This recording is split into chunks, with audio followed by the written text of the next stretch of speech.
আসসালামু আলাইকুম viewers, welcome to my another video. আজকে আমরা নতুন আরেকটি ভিডিও নিয়ে হাজির হয়েছি। আজকে ভিডিওটি হচ্ছে আমরা কিভাবে আমার ডেস্কটপ পিসি খুব সহজে এক ক্লিকে আমার সমস্ত ডকুমেন্ট অ্যাপসগুলো রিফ্রেশ করতে পারি। আমরা সচরাচর যেটা করে থাকি, ডেস্কটপের উপরে রিফ্রেশ ক্লিক করে থাকি, বাট আমরা এটা জানি না যে জাস্ট ডেস্কটপের উপরে যে ডকুমেন্টগুলো, যে অ্যাপসগুলো থাকে সেগুলোই রিফ্রেশ হয়, বাট ভেতরে পিসির ভেতরে যে ডকুমেন্ট বা অ্যাপসগুলো থেকে থাকে সেগুলো কিন্তু রিফ্রেশ হয় না।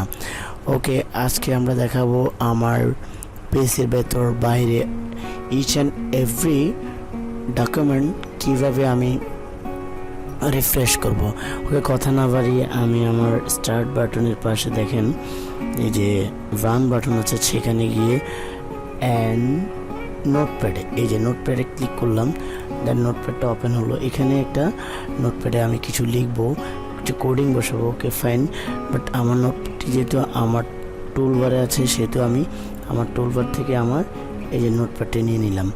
ওকে, সেখানে এখন কিছু কোডিং বসাবো, খুব সহজ কিছু কোডিং দিয়ে আমরা করতে পারি। কোডিংটা হচ্ছে EHO এন্টার OFF এন্টার, যেহেতু আমার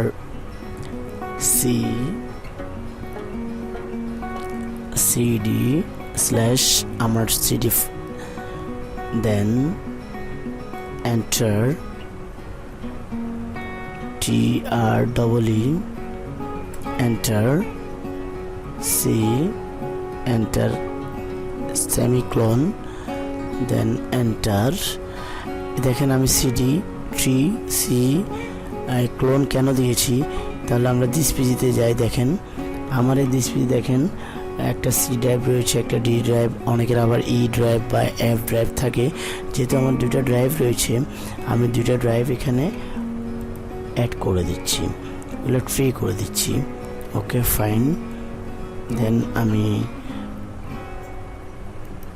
আরেকটা ট্রি লিখবো, TREE এন্টার D সেমিক্লোন।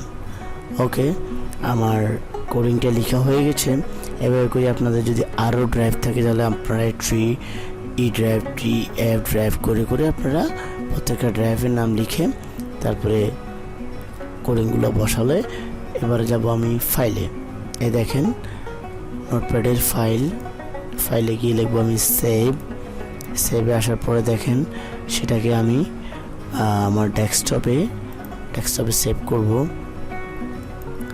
এবং সেখানে আমি লিখব রিফ্রেশ, একটা ফাইলের নাম লিখব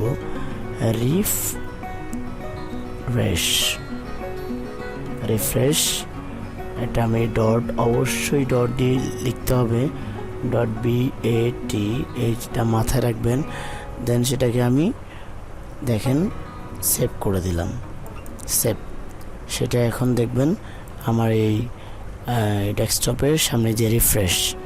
এখন আমরা চাইলে আগে এভাবে করে একটা রিফ্রেশ হতো, বা আমাদের যে পিসিতে যেগুলো সেগুলো রিপ্লেস হবে। এই যে রিফ্রেশড একটা ফাইল আসার কারণে এখন আমি সেটাকে জাস্ট ডাবল ক্লিকের করার পরে আমার প্রত্যেকটা ডকুমেন্ট পিসির ভেতর বাইরে থাকা সবগুলো রিফ্রেশ হয়ে যাবে। ওকে, আমি ডাবল ক্লিক করলাম, এই যে দেখেন আমার সবগুলো ফাইলের সবগুলো ডকুমেন্ট, সবগুলো অ্যাপস আমার খুব সহজে রিফ্রেশ হচ্ছে এবং আমার পিসিটাকে রান করে দিয়েছে। ওকে, আমি আবার কেটে দিলাম। ঠিক এভাবেই করে আপনারা আপনার পিসিটাকে রিফ্রেশ করতে পারবেন। এটাকে খুব সহজ একটা ওয়ে এভাবে করার। ওকে, আমার ভিডিওটি দেখার জন্য আপনাদেরকে অসংখ্য ধন্যবাদ, আর আমার চ্যানেলটিকে সাবস্ক্রাইব করবেন নতুন নতুন ভিডিও পেতে। রবিউল 360। ওকে, আসসালামু আলাইকুম।